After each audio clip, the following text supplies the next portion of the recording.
I'm from Colorado, been there the last 16 years. Everybody thinks all we do is ski, but we have our good moments too. Agra Holdings is, most of our customers don't know that name. They know these trade names that we use depending on what part of Kansas, Nebraska, Colorado, Iowa you might be in. We're in the feedlot supplement business. We do consulting work, both nutritional consulting, business consulting. We're cattle feeders ourselves. I wanted to talk to you this morning basically about three things. I didn't think going over hedging 101 was probably a good use of 45 minutes. But I wanted to talk to you about how I've seen that these markets has changed. I've been doing this for about 30 years now, and every time I go to a meeting like this, we hear talk about change. Well, we was talking about that 30 years ago, and 10 years from now, we'll still be talking about change. But there are some things that have fundamentally shifted the last few years in markets, particularly futures markets. The other thing that I was asked to talk about is I understand that the commodities, you use byproducts just like we do in our liquid supplements, so we're very familiar with that. Only you're using the feed, we're just using the liquid fraction. You know, when there's only a handful of sellers, you kind of get by with being contrary. And I understand that many times you can't price your feed ahead. I wanted to show you some things, at least a tool that you can think about and consider using when you can't buy and flat price commodities ahead of a way to lock in price. And then the last thing, and I've been doing this little segment for a lot of years, I call it the Cattleman Serenity prayer. So I'll just leave that there for a moment. Has the ability to forecast futures prices from estimated fundamentals changed? Most of my life, I made a living with a group of people sitting around trying to forecast it, which way the market's moving, and if so, how far or how far down. And we did fairly well at that. We weren't perfect, but you know, I always told the people I was working for, if I was perfect, I'd be independently wealthy and would have retired a long time ago because I don't need this nonsense. But if you go back, and this is from IMF, and I got to find the pointer. This is just an index of raw materials for agriculture. This is finished food, this is energy, and this is metal. And through most of our lifetimes, you know, these markets pretty well traded independently of one another. You know, metals had their deal going, energies had their deal going, and we just kind of roamed around. Something began to shift, and I put this line here in late 2007. Good economists might say, no, John, it was earlier than that, or some might say it was later than that. I picked 2007 because it's easy to see on the chart, and it's relevant. And then all of a sudden, these baskets of commodities tended to move in unison. And everybody remembers 2008. The market was da-da-da-da-da-da, and everybody's going, it's going higher, it's going higher, it's going higher, until it didn't. And then when it turned the other way, it was quite thrilling going down. And but as soon as the break happened, you know, here we go again, and these markets are trading in unison. But that is interesting in the fact that, yeah, big commodity indexes do that. Well, let's look at something that's more specific. This is corn and meal versus energy, and the black line is just the energy index. Do you know how well energy forecasters do at forecasting energy prices? Not worth a darn. They're lousy at it. In fact, we have an expression in Colorado which say they suck at it. You know, so knowing that these things trade in unison doesn't help you if you can't forecast energy prices, and very few people can. In fact, maybe none. So here we go, these markets trading in unison. Well, you know, that's all well and good because they generally have been trading in unison where they haven't. But as a business person, it's like, so what? You know, volatility trumps trend every time. So I wanted to step back a little bit and make an example. of something that is more tangible in our daily lives. And ask that simple question, is this really happening? Because if it is really happening, it has some huge implications for what we do for a living. So what about cattle, corn, and hay? This is interesting, folks. This is simply the nearby cattle future contract, each day's close, and nearby corn. And this goes out to 2002, and then there's my magic line there in late 2007.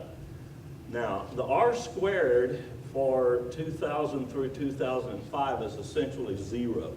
In other words, there was no interaction, no correlation between the daily price of corn futures and the daily price of cattle futures.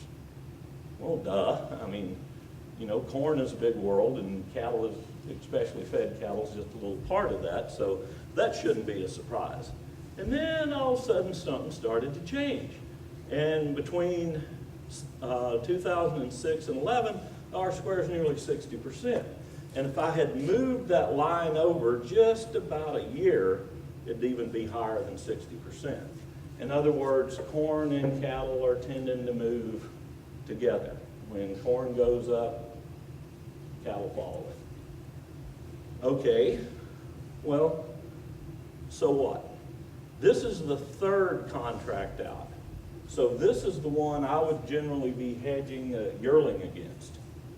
And again, you have this no relationship pattern, and then all of a sudden, boom, boom, boom, boom. Well, you know, gosh, it's easy to forecast prices. All you got to do is know which way corn's moving. Well, to know which way corn's moving, you got to kind of know which way energy's moving. And to know which way energy is moving in the global markets means the good Lord has endowed you with more knowledge than he has since the prophets. You can't do it. But there is something you can know. In fact, this thing is so efficient, and this amazed me. I just did this in the fall. This is corn, and this is the difference between the first contract of the market, which is just what the funds are trading, and the third contract out, which is what I would be hedging a yearling against. And actually, the crazier corn gets, the better the third contract out trades to corn.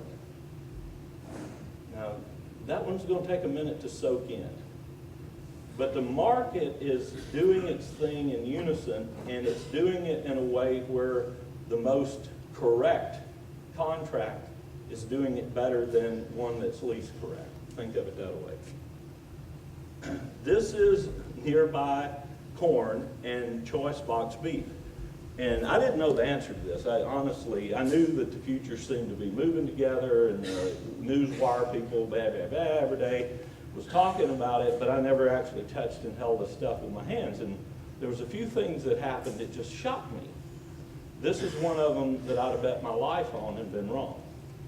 Now, we're talking about corn futures and daily cash box beef prices. What in the world does those two things have to do with each other? Nothing. Nothing. One is an honest-to-goodness market that a human being uses, and the other is a future implied trading market. But look, nothing, and then all of a sudden, boom, boom, boom. Our world's changed. And this time, I'm not just saying that, I can show it to you on paper. Okay, now go to your world. This is feeder cattle futures and corn futures. Same thing. Well, that's nice. But this is Oklahoma City yearling, basically the ubiquitous 750-pound steer. Look, are you starting to see a pattern here? And it's all within a 6-month plus or minus window, arguably when it started. This is the calf, 550-pound calf. And there are times that these don't hold true. And then this is my favorite one. We're more in the consulting business than we are cattle feeding. And we had clients calling this summer, hey, it's $250, the world's coming to an end, you know, life will never be the same. God hates Texans. He sent them a 100-year drought, so they're using up all our hay. And so I said, okay. Now what this is for somebody like Dave that might be in Kansas is this is the Southwest Kansas, Garden City, Dodge City daily elevator bid. And this is the blue line. That's the average in Dodge and Garden. And this price is alfalfa hay, but it's a USDA price, but it's not the price that the feed yard pays, it's the price of hay in the field to the farmer. So a feedlot guy'd look at that and go, oh, it's never that low. Well, you're right, but after you paid the farmer and got the freight on it and the chopping and everything else, it's probably pretty reflective. The honest to goodness truth is, oh, wise Texan, is that your $250 a ton hay had the best relationship to corn it's probably had in 20 years. My point is this, it's all relative. It's all relative. It's not about a price, it's about what my next best option is. So something to consider. As long as this type, and economists now call it covariance. They started using that word about 4 years ago. I love economists. And they thought the markets covary with each other. I call it markets move in tandem. Has anything really changed in the last 5 years? And I'd say it has, and it's been earth-moving change. And again, this is a guy who's 51 years old. I've heard people telling me how big change is in this industry for 30 years. I've learned to ignore most of that. But I think this one is for real. And it's fundamentally shift. Yes, things has changed. Equity requirements per unit of production, amount of money you need to operate on has doubled. Duh. Everybody in this room knows that. But guys, here's the rub. You need about the same, a double amount of money to operate, but if you're not getting double returns or making double profits, your net return on your money is now cut in half. And I think this industry has been pretty well doing that the last 4 years. I mean, we've had a great ride of it. It hadn't been perfect in all cases, but we've had a great ride. Are we using up the slack at the end of the rope right now? Probably. You know, I don't know when the train arrives, but I can see the lights of it coming at me. You know, anytime that we are selling something higher than we ever have in my lifetime, I get a little nervous. When we're selling something about as cheap as I've ever seen it in my lifetime, I get a little friendly. That's just Northeast Mississippi common sense. And, you know, we've had a good run of this thing. And now we got prices. It's kind of like, I love Dave's answer. Hey, Dave and I have known each other for a long time. I don't know. And the problem it is when people tell me what the price is, and I say, you know, this summer or this spring, and I say, what do you base that on? Well, what do you mean, what do you base it on? And I said, well, my 17-year-old daughter at home can pull it out of her rear. I mean, if you make a forecast, you ought to have some fundamental relationship basis to base that on. The guys, you can't do that today because there is no fundamental relationship to base it on. We're off the chart. So if I tell you fat cattle is going to bring 158, or if I tell you the fat cattle is going to bring 128, go to the church of your choice, whatever makes you feel good. I mean, listen to whatever answer you want, because there's not a human being on the face of the earth that can justify that forecast. The nice news is we'll see, and we'll all get there together. So, you know, we are going through some times it's much more difficult to do this. The price of commodities are greatly impacted by the microenvironments. Dave talked about funds, and they're certainly a part of it. But grinding 35% of our corn in this country to burn in our car engines is a huge part of that too.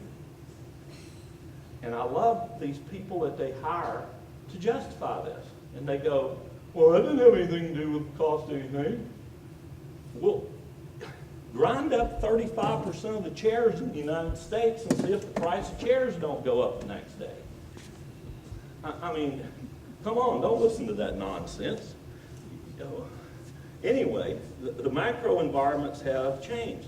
The other thing that's changed is these parts of the world that have been less important in the price of grains are now becoming more important because the U.S. is sending less corn around the world. So if the Black Sea has a problem, or Argentine wheat has a problem, or South American weather has the problem, these little local events are getting magnified because the U.S. is now shipping about 40% of the corn that's marketed around the world instead of 65 like we did for 30 years. So, what we're doing is less important. What is happening somewhere else is becoming more important, and these markets are reacting to those things. The effectiveness of forecasting future prices based on fundamentals is greatly decreased. And you may not believe me, but take a Big Chief tablet and keep up with your track record lately. Fundamentals and looking at that is still important, but it ain't near what it used to be. Because waking up in the middle of the night and wondering what happened to some bank in Europe maybe has more impact on my ability to hedge and cover risk than all the cattle fundamentals and box beef prices and corn prices and what IBP and Tyson does than anything else on the face of the earth. And I'll be honest with you, I'm just one little feller out here. I can't keep up with the whole world economy, and yet that's impacting these markets. I don't enjoy getting up in the morning and turning on my iPad and looking and see what the corn futures did overnight. I don't find any pleasure in that. But my point is, that means I give up? No, I'll just play the game better. Dave's slide, I loved it. Facing reality. Adapt or die. That's simply what I'm talking about here. If reality has changed, we got to move our feet in the direction toward reality instead of like the little blind monkey that sees no evil and hears no evil. And that's what I'm trying to point out here. Managing for a margin is more important than it's ever been. And I would love to hear Dave's comment. We have about 500 customers that we consult with. I was with Continental Grain Company 25 years, working for them in their cattle feeding area. And I don't know, the economists and risk people in this room would have a better idea than me, but I think most of those 25 years and 8 years ago when I started working for this company, any given day of the year, probably 1 in 3 cattle were hedged. 1 in 3. I don't know if that number is accurate, but I do know this. Today, whatever that number is, it's twice that many. And our customers look me in the eye and say the same thing. John, when I used to feed 10, 15% of this cattle in this yard, keep it 80 to 100% full, I could take some risk. Now I'm feeding 50 or 60% of the cattle in this yard, keep it 80 or 100% full, and I can't wake up broke. And I don't mean a little damaged. I'm talking about, naming the front of the local paper broke. And this market can do that to you. And I think what I'm trying to do with data is get you to consider this idea of sitting around like we've done for 30 years and talking about fundamentals. That's important. But don't drink the Kool-Aid. Don't believe for a minute that you can't wake up and something totally outside this picture has just turned your world in a headspin. So what do you do about that? Well, I know what we're doing. I know what twice as many of our customers are now doing, and that is learning how to lock in a profit when you got a profit. It's called staying in business because we can't afford the loss that we could take. We're not that big. We don't have that deep of pockets. And you know what? My banker, I kind of owe some debt. He likes me to be alive, and he likes me to service that debt. And I just can't take this nonsense like we used to. So I'm not saying it's good or bad. In fact, I could paint a scenario where this may be one of the best things that's ever happened in this industry. Going broke, building equity back, and re-losing it, what in the heck was ever that fun about that to begin with? I mean, and I've been in this business 30 years. I've known 2 men that committed suicide in the down market. It wasn't anything special or sexy or nothing to be proud of about that. It was just a dead man with his kids looking at him in a casket. So I think the fact that people have become more, you know, let the market fall. If you're hedged, you got your prices locked in, you do your business, you go to church with your kids, you hug them at night and thank God for what He's given you. So again, that's just one little guy's bias. But I'm not sure that some of these changes are not forcing us to do things that's going to make this industry a lot healthier for our kids. Because I remember too many times in the last 30 years, this wasn't fun anymore. And now, you know, maybe it's like going off the edge of the cliff on the roller coaster. I don't get the adrenaline rush I used to, but, you know, I'll just go play with my grandson. I can live without the adrenaline rush. Something else to consider. This they were talking to me about the fact that sometimes it's difficult to book commodities ahead, and we have the same experience buying ingredients for feed. This probably isn't new to any of you, but sometimes it helps to show a number to cement your own bias. And by all means, it's not perfect, but it's better than nothing.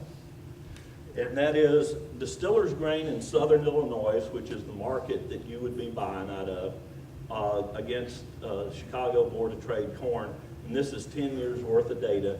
And the point is, if you need to cross-hedge your commodity byproduct ahead because the guy who's selling it to you won't, you can still lock in prices doing this, and it's very effective. And don't listen to me wrong, I'm not trying to get you to trade futures. The best way you will ever do this, if you want to lock in a price and you have the opportunity to do it, is go lock in the price on a forward contract. Your only risk is failure to deliver because the person you buy it from went broke. I mean, that's your risk. But many times they won't do that. Not only are hedge funds 800-pound gorillas, starch plants and ethanol plants tend to act like 800-pound gorillas too. And so what this is, and I'll show you one in some detail, and then I'll show you the pattern's the same for all of you look at it in the book because it's repetitious. This is the R-square relationship between distillers and corn futures. There's nothing magic about this math. It's just pound per pound. Pound of corn versus pound of distillers. And as you can see, the relationship is pretty good during the summer, and it's still pretty good in the fall. But just remember, in the fall of the year, prices are moving a lot, harvest is coming on, and the relationship tends to be a little less than it is back in the summer. But I tell you what, in the world of economics, 90% R-square is heaven. You know, life don't get much better than that. There's no such thing as 100. So this is a pretty good tool. This is the same thing on distillers, only this is showing how often does prices go up. So here's one you can use for distillers.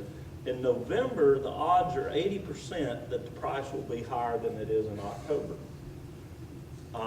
In October, the odds are 70% the price will be higher than it is in September.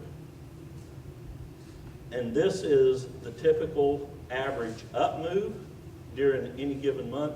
This is a particularly average down move. Here's July.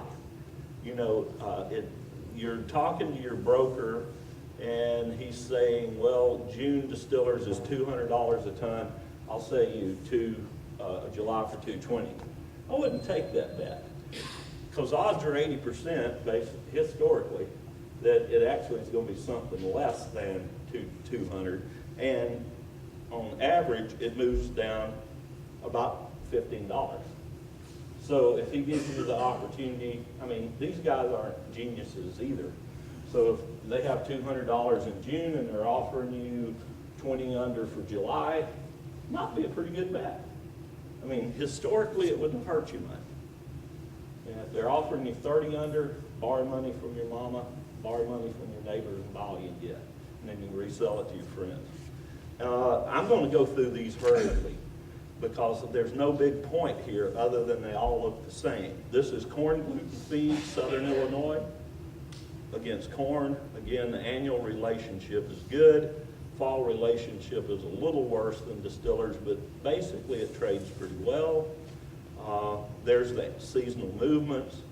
Here's soybean hulls. I know y'all use quite a few of those. Again, a very good relationship. November is kind of a stinko because that's when the new crop beans start getting crushed. But other than November, pretty friendly relationships. My point is, if Bubba down at the brokerage deal don't want to price you anything ahead because the people that actually make this stuff don't want to sell it to him, and you can use car quantity units, then you can do your own forward pricing and locking in some stuff.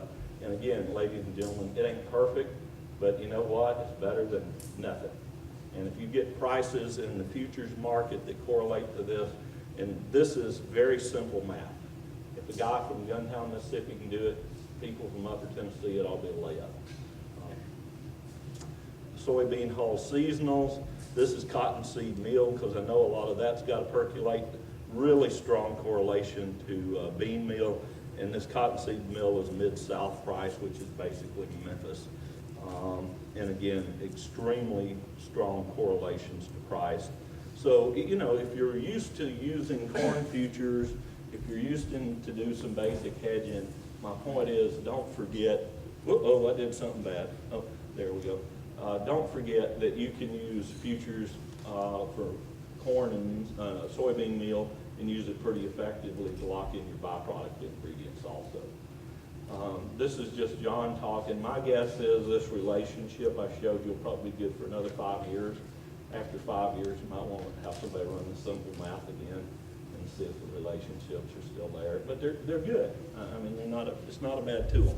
Okay. I think I have about 10 minutes, and I can step on it and do this.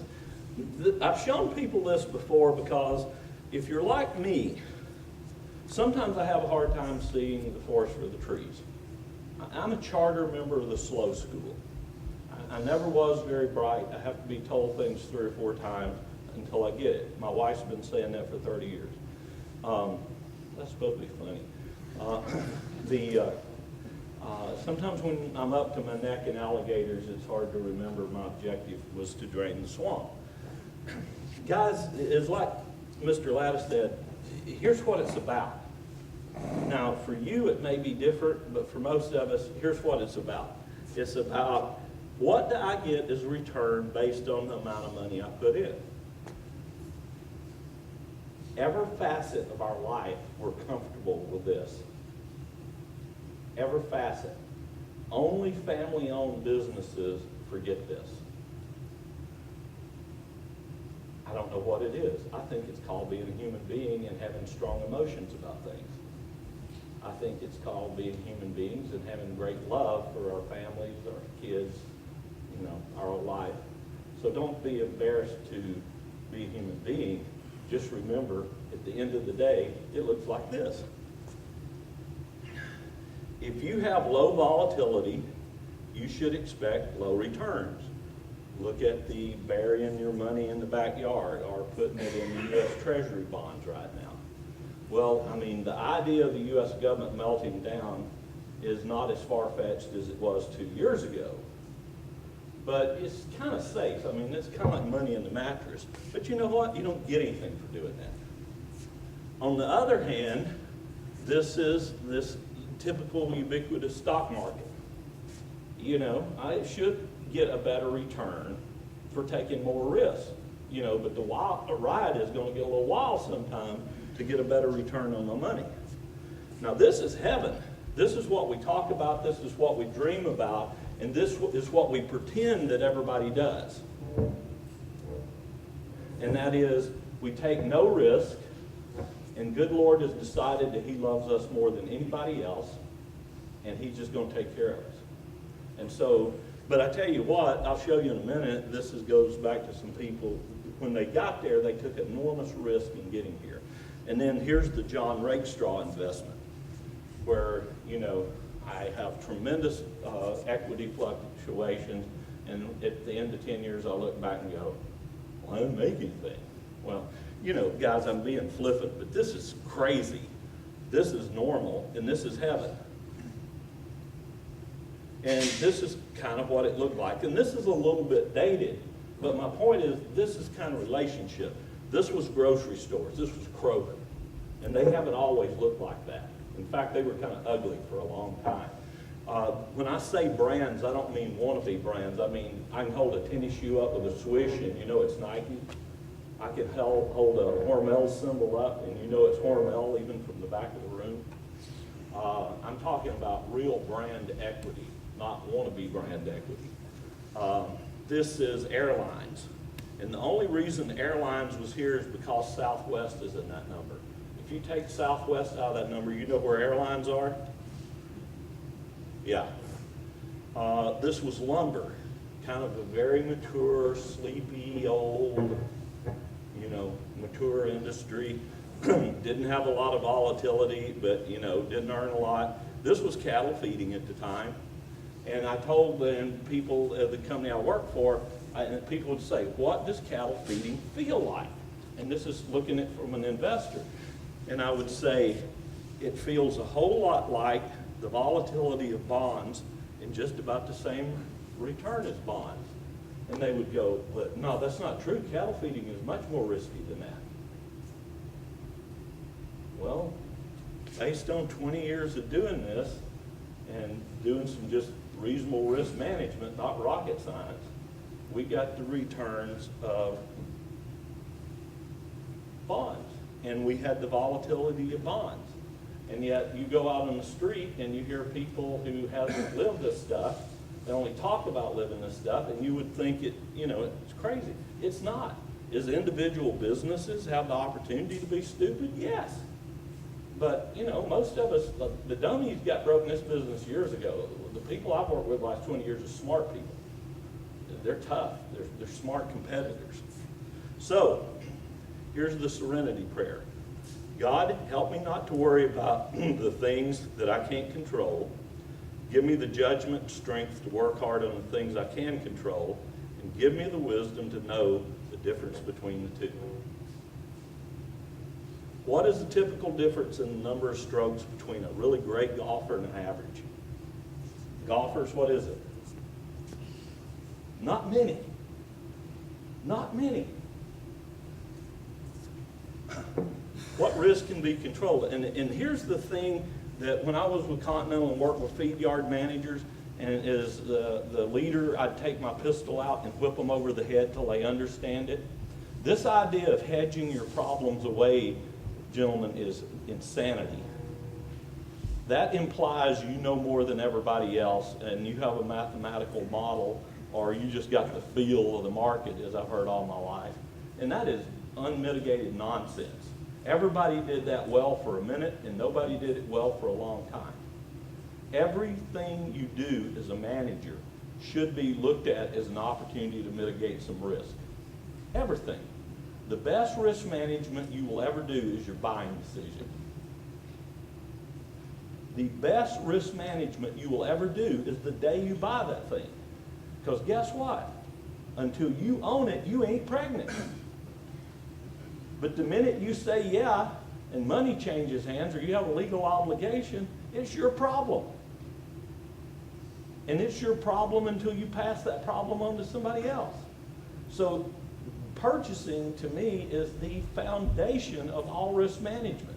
This stuff we do with futures market is just a little tool in real risk management. You have a decision whether or not to purchase feeder cattle. Well, no, I don't. I got all this pasture and I got to do all this stuff. No, you have a decision. Be a big boy. Act like an adult. You have a decision whether I'm going to do that today or not. You can choose to act like an alcoholic and just have to have one more. Or you can have some discipline to sit back and think through what you're really doing and waiting and looking at price and spread your risk out. That's your decision. You have the decision how to cover your feedstuffs. Well, I can't do that. Well, I just showed you can. You have good relationships with your brokers. A gentleman yesterday talked about building those relationships with people they can count on. Guys, that's risk management. It's the best risk management you'll ever have, and it don't cost you a margin call. Hedging. And everybody likes to talk about that because we can get our pulses racing. But yeah, hedging is part of that. Incremental selling price. Mr. Latta did a tremendous job talking about that a minute ago. And that is, Is the market for fat cattle going to be 38 or 28 in April? I have no cotton picking idea. But you know what? I've done some things that whatever that price is, the cattle I'm selling has about $1.50 premium. And $1.50, 100 premium is huge. I would crawl on my belly through glass to get $1.50, 100 premium. And because I'm looking at my returns, and we'll look at that in a minute. You can do something about performance. Gentleman yesterday talked about that. You can do things to mitigate what Mother Nature is going to throw at you in these stocker operations. Is it perfect? No. But we all know what it looks like when the neighbor got caught not managing those things and the bad year come along. So yeah, you can take some of the pain out of it. Consistency of performance. Again, exactly what Mr. Latta was talking about. Because when you sell me a feeder animal, other than the fact that you're my wife's second offhand nephew, it would be nice that, tell me what you know about these cattle. I talked to a rancher in Montana the other day, got one of the best herds in the world, and I know that, but I've never talked to the gentleman before, and I asked him to tell me about his cattle, and I might as well have been talking to my 16-year-old daughter's house. He could not articulate anything about these cattle. The market knew it. But you know what? That ain't the market's fault. That ain't nobody's fault. That's a grown man not taking responsibility of the fact that nobody owes you nothing. Go earn it every day. Go learn how to market your cattle, learn where the value is, and, it ain't nobody's fault. We're big people here. That's what America's about. Go learn how to do this stuff well. So, cost, again, this meeting's going to talk more about that, cost of your operations. But here's my deal. Here was the thing, we used it at Continental for 30 years. And everybody from where I grew up to my local neighbors out there would go, oh, that's a big old company. They got $350 million tied up in cattle. And they've got all these people, and they're so smart. I was the head guy in the room for 10 years. We put our pants on one leg at a time like anybody else. But here's something we believed in to our heart's core. And we lived it every day, and anybody that wouldn't get along with the program was asked to leave. And that is simply this, because we think it worked, but you're going to be very unimpressed. This is the cost, and that could be at any point in time. And let me go back. And this is the market. Markets go up, markets come down, markets go up, markets come down. Duh. I don't know when that's happening, I just know it's going to happen. Again, I don't know when the train's going to arrive, but I can see it coming at me down the track. So we would go nuts focusing on purchasing cattle to buy them just a little bit cheaper. And there was actually people in our group that would feel guilty because they tried to beat people like you up. And I'm going, go get them! This ain't a charity. We're in this business to make money. Fair is fair, but don't lie, don't cheat, don't steal. But it ain't your job to take responsibility for these people that don't know what to have. Go get them. I love people like that. Best trading I ever did was out behind the barn. So we'd add a little value by our purchasing. We'd add a little value because we would work like manic natives to buy feed a little bit cheaper. We'd cut your throat over a nickel a bushel on corn and be proud and brag about it to our children, our wives. Oh, we cut their throat. Our cost of gains going down 1/10 cent. We did it. We took our professional nutritionists and our staff and our extension people. We learned how to milk every ink of performance out of every animal we got. We used our hedging tools, and then we went crazy trying to get that other 50 cents a pound or 25 cents a pound or 75 cents a pound when we sold those cattle. And here's how we did it. And again, you're very unimpressed, but I'm telling you the truth. When markets were high, we did really, really, really well. And then when markets were stinking, they stunk a lot less for us. And we made pretty good returns on our money. We felt pretty good about what we did. In 1999, when 23-year-old kids had $1 million worth of options in dot-com boom, what we were doing for a living looked pretty, you know, a bunch of hillbillies doing this. And all of a sudden, when those 23-year-olds disappeared and all that free money, monopoly money floating around was gone in 2002, then old businesses like us that actually turned real money into the bank every month felt pretty good. They thought we were smart. So here's my point in a different way. This is a stocker 550-pound steer to 850-pound steer. 50 cents on purchase price is $4.40 a head on that animal. I want that 50 cents. That $4.40 is mine. It's nobody else's. And as long as it's legal and ethical, I'll do whatever I can to get it. 5% on feed cost, $1.72. I want that $1.72. It belongs to me. 1/4% on death loss, and I know that's not a big number in a stocker business, but 1/4% is $2.24 a head. 0.5%, 50% picking up hedging, 50 cents on your sales price, just 50 cents more is $16 a head. That's $2 and 2.5% increase on your return on investment. Well, it's only $2.50 or 2.5%. When have you looked at the last time what your CD earned you?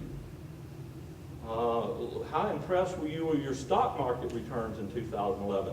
But gentlemen, here's the best secret about this whole deal. That didn't cost me 1 cent. It was all here to begin with. I didn't spend any extra money. I didn't buy a premium animal. I didn't pay $25 a head more. I didn't pay extra foo-foo dust in my feed. I didn't have any magic implant program. I just did things right, and I tried to do it right 365 days a year, and everybody that worked for me, I tried to get as passionate about it as me. This is the simplest business on the face of the earth.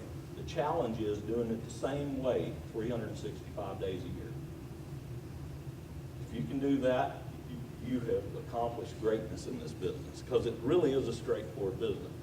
Value intangibles like personal reputation and honesty with no surprises, equitable sharing of risk, realism about how much skin you actually got in the game. Things to consider in closing, and I'm about on time.